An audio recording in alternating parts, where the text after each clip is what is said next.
Émilie Nicolas, Dimitri Soudas, Raphaël Jacob, bonsoir. Bonsoir. Bonsoir. Bonsoir. Un peu plus, puis Jean-François faisait partie de notre panel ce soir avec son enthousiasme.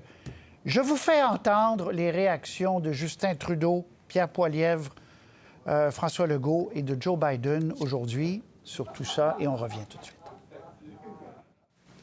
On demande la libération immédiate des otages et on exige qu'ils soient traités conformément au droit international.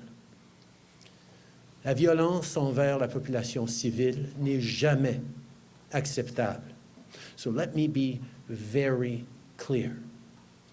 Hamas terrorists aren't a resistance. They're not freedom fighters. They are terrorists. Hamas is not a militant organization. It is not an activist organization. It is surely not a government. It is a sadistic, demonic, genocidal, terrorist death cult.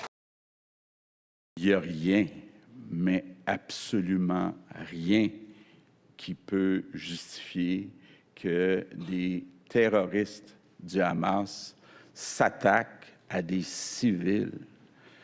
Ce sont des gestes horribles. The bloody hands of the terrorist organization Hamas, a group whose stated purpose for being is to kill Jews. This was an act of sheer evil. So in this moment, we must be crystal clear. We stand with Israel. Bon, on tenait à vous faire entendre tout ça pour que les gens qui n'ont peut-être pas suivi toute la journée voient, Émilie, Nicolas, Dimitri, Raphaël, comment il n'y a aucune différence, aucune faille. Le discours est clair de condamnation sans équivoque de ce qui a été fait samedi, Émilie. Ah, tout à fait. C'est absolument pas surprenant lorsqu'on voit des civils comme ça qui sont attaqués, qu'il y ait cette condamnation unanime-là. Surtout venant du Canada et des États-Unis, qui sont les deux plus forts alliés d'Israël aussi sur la scène internationale lorsqu'on regarde l'histoire, par exemple, des votes aux Nations unies sur les questions des conflits. Le Canada et les États-Unis n'ont jamais changé de position là-dessus, donc c'est absolument pas surprenant qu'on a les communiqués et les prises de position qu'on voit aujourd'hui. Oui, Dimitri et Raphaël, quand je dis sans équivoque, c'est qu'on ne voulait pas, dans ces phrases-là, ajouter on demande à Israël la mesure. On ne voulait pas ajouter, par exemple, il serait contre-productif de trop de bombardements. C'était non. Et même M. Biden, Dimitri et Raphaël a dit c'est un devoir de riposter, Dimitri. Oui, et Patrice, souvenez-vous, on était ensemble à Ottawa en 2006 quand l'Hezbollah, à l'époque, avait attaqué l'Israël et la proportionnalité et une réplique mesurée était demandée à l'Israël. Quand Benjamin Netanyahu a informé le président Biden qu'il avait l'intention que les troupes israéliennes rentrent dans la bande de Gaza, le président américain ne lui a pas dit la ligne traditionnelle, c'est-à-dire qu'il faut faire attention, pas nécessairement de rentrer à Gaza. Parce que cette fois-ci, le choix est binaire. C'est soit tu appuies Hamas, organisation terroriste, ou tu appuies un État démocratique comme l'Israël. Exactement. Raphaël, c'est le côté du diable ou de Dieu, là, aussi simple que ça. Là. Tout ça, c'est vrai, Patrice, avec peut-être un bémol important, c'est-à-dire pour l'instant. De la perspective américaine, tout au moins de la perspective de M. Biden, tout ça tient pour l'instant. Parce qu'avec l'ampleur, et ça dit en passant, je pense que ça mérite d'être dit. On a entendu plusieurs comparatifs, notamment dans les médias américains depuis hier, comme quoi c'était une sorte de Pearl Harbor, une sorte de 11 septembre pour les Israéliens. Écoutez, d'un point de vue de victimes, Pearl Harbor et le 11 septembre, on parlait à peu près de 2000 à 3000 morts. Si on prend ce que les Israéliens ont vécu et on ajuste proportionnellement à la population américaine, on aurait parlé d'à peu près 20 000 à 30 000 morts. En fait, c'est le meurtre massif de Juifs le plus important qu'on a vu depuis l'Holocauste. Donc, il faut quand même réaliser l'ampleur. Pour les gens qui suivent peut-être ça de moins près, on va se dire, écoutez, c'est une région du monde qui est continuellement en conflit. Ce qu'on voit depuis la fin de semaine, c'est réellement à part. Donc, ça mérite d'être dit. Une fois que ça s'est dit, compte tenu justement de l'ampleur des violences, la contre-réplique ou les contre-répliques d'Israël risquent d'être brutales et d'être longue. La raison pour laquelle c'est important de le mentionner, c'est qu'aux États-Unis, au sein même du parti de M. Biden, la pagaille, elle est déjà prise sur la place publique parce qu'on a de plus en plus, alors que les années avancent, des voix davantage critiques à l'endroit d'Israël qui se manifestent déjà depuis hier. Donc, pour M. Biden, il va y avoir de la pression tôt ou tard si Israël continue à... je voudrais donner une réplique qui fait des dommages, notamment au niveau des civils de l'autre côté. C'est ça. Donc, je pense qu'on le voit moins pour l'instant, mais politiquement, pour M. Biden, ça va devenir un enjeu tôt ou tard si on s'en va sur ce terrain-là. Émilie, Nicolas, hier, j'avais un invité qui disait il y a une trappe pour Israël dans la mesure où le Hamas, s'il l'attire à Gaza puis qu'il y a beaucoup de victimes civiles, le Hamas va pouvoir être alimenté avec de nouveaux arguments. Voyez-vous, on vous l'avait dit, ce sont des tueurs aussi, Émilie. Je suis moins préoccupée par ce que le Hamas va dire, parce que c'est évident ce que le Hamas va dire, que parce que la communauté internationale va dire. Si la communauté internationale est en choc lorsqu'il y a des civils israéliens qui sont morts et qui sont des innocents, qui sont des enfants, qui sont des femmes, je me demande, ça va être quoi la réaction de la communauté internationale s'il commence à avoir des victimes. Ça, il commence déjà à en avoir, d'ailleurs, là, dans les dernières heures, on voit les tomber. Puis il faut bien comprendre que puisque Gaza est petit, puisque c'est essentiellement une prison à ciel ouvert, on parlait seulement d'un passage au compte-gouttes vers l'Égypte. Les gens ne peuvent pas sortir, les gens ne peuvent pas sortir vers la mer non plus. C'est très difficile d'avoir des frappes qui n'attaquent pas les civils parce que c'est tellement densément peuplé. Et lorsque les frappes attaquent les civils, on dit toujours qu'on parle de bouclier humain, mais dans les faits, c'est pas stratégique là, nécessairement. On n'utilise pas les gens comme des boucliers, c'est juste que les gens sont partout. Et puis, c'est impossible essentiellement de frapper sans atteindre les civils.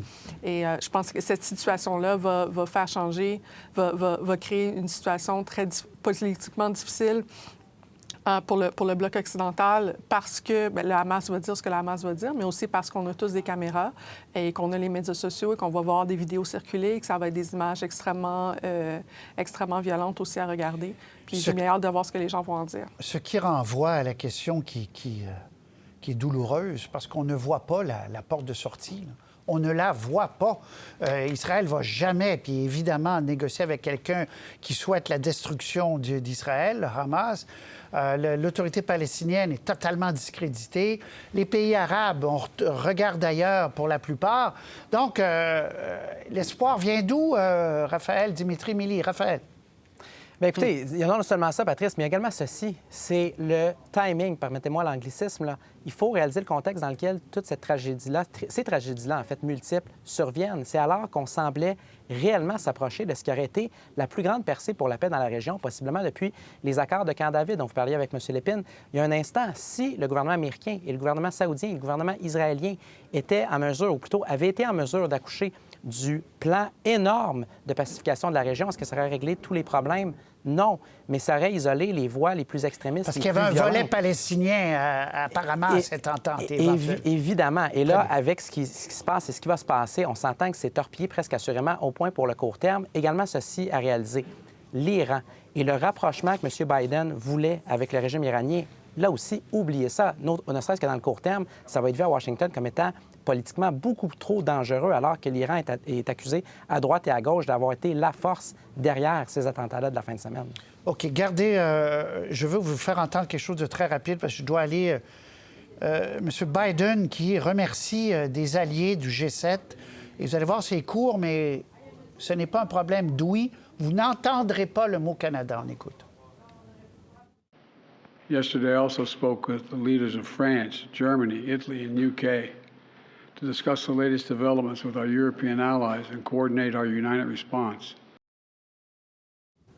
Il y a eu un communiqué de 5 pays du G7 et le Japon et le Canada ne faisaient pas partie de ce communiqué issu de la Maison-Blanche sur une déclaration commune sur Israël. Dimitri, comment vous expliquez ça? Malheureusement, on n'est simplement pas pertinent. Et c'est ça la réalité.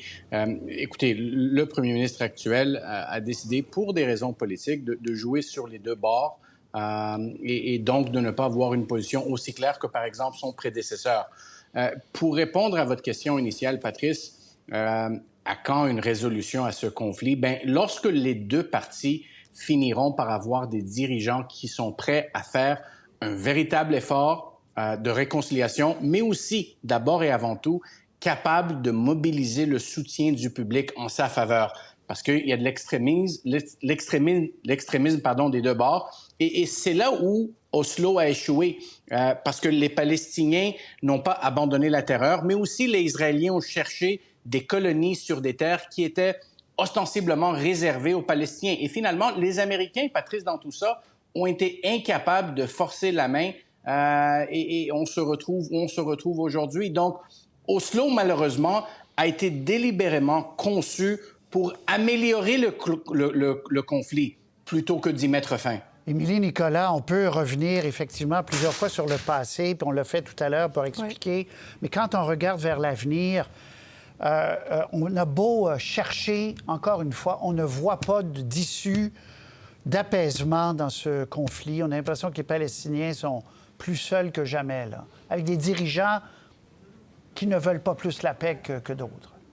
Bien, c'est que lorsque les dirigeants plus modérés étaient au pouvoir, ils ont été discrédités ou on a refusé de s'asseoir avec eux.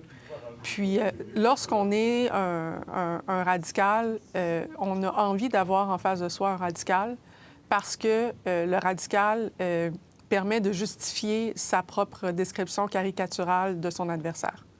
Donc, il y a avantage en ce moment pour chacun des radicaux à avoir un radical en face. Pour qu'il y ait une solution, il ne va pas nécessairement falloir parler seulement des interlocuteurs, il va falloir parler des rapports de force. Parce que lorsque le dialogue est brisé, ce qui fait la solution, c'est qui a les armes et qui a la force. Donc, je pense qu'on peut parler de l'interne, du fait qu'il faut avoir certains types de dirigeants prêts à avoir un certain discours. C'est vrai, mais je pense tant et si longtemps qu'on ne parle pas aussi de l'équilibre dans les rapports de force, on ne sera pas capable d'avoir des négociations qui vont être qui vont aller dans un sens qui va aller dans la paix si la guerre est gagnable. Mais actuellement, négocier avec qui, Émilie? Bien, exactement. C'est ça que je dis, c'est qu'en ce moment, personne n'a avantage à négocier parce que les personnes avant, par exemple, l'autorité palestinienne, il y avait des gens avant qui avaient d'autres positions politiques que la Hamas et ces gens-là, le gouvernement de Netanyahou a refusé de s'asseoir avec. Donc, à ce moment-là, ces gens-là ont perdu la crédibilité auprès d'une partie de la population palestinienne qui voit que la voie modérée ne mène nulle part et ça donne la crédibilité aux radicaux. Ce que une personne qui, comme Netanyahou, peut souhaiter aussi. Donc, ça crée... le conflit finit par s'envenimer parce qu'il n'y a personne qui a avantage à créer une solution où les modérés l'emportent. Merci. Une dernière très, très, très courte, Raphaël. Quand M. Biden dit à l'Iran, il nomme pas l'Iran, mais il dit en conférence de presse aujourd'hui, si vous pensez encourager encore plus, don't. Ça veut dire quoi, là? Ça veut dire qu'on joue aux politiciens, Patrice. Au-delà de ça, là, ce sont des promesses qui me semblent assez vides, autres qu'encore une fois torpiller le rapprochement, les rapprochements voulus, notamment dans le dossier du nucléaire. Gardons en tête très rapidement ceci. M. Biden est la cible de beaucoup d'attaques présentement aux États-Unis, surtout depuis la fin de semaine, à cause de cette fameuse entente qu'il avait eue avec le régime iranien il y a quelques semaines pour libérer des otages américains, en retour de quoi on avait acheminé quelques 6 milliards de dollars américains. Donc, sans faire dans la démagogie, il y en a plusieurs qui disent que cet argent-là a aidé à financer de près ou de loin ce qui s'est passé. OK. 30 secondes, Dimitri. Est-ce que le Canada va être rappelé la prochaine fois? Parce qu'il y a un sous-groupe. Là, ils se défendent en disant qu'il y a un sous-groupe des 5 au G7. C'est un peu normal. Mais est-ce qu'à une autre époque, le Canada aurait été appelé, vous pensez, Dimitri? Je ne peux pas spéculer. Tout ce que je peux dire et noter, c'est... oui, à une autre époque, oui. Sous Brian Mulroney, sous Jean Chrétien. Je dois vous laisser.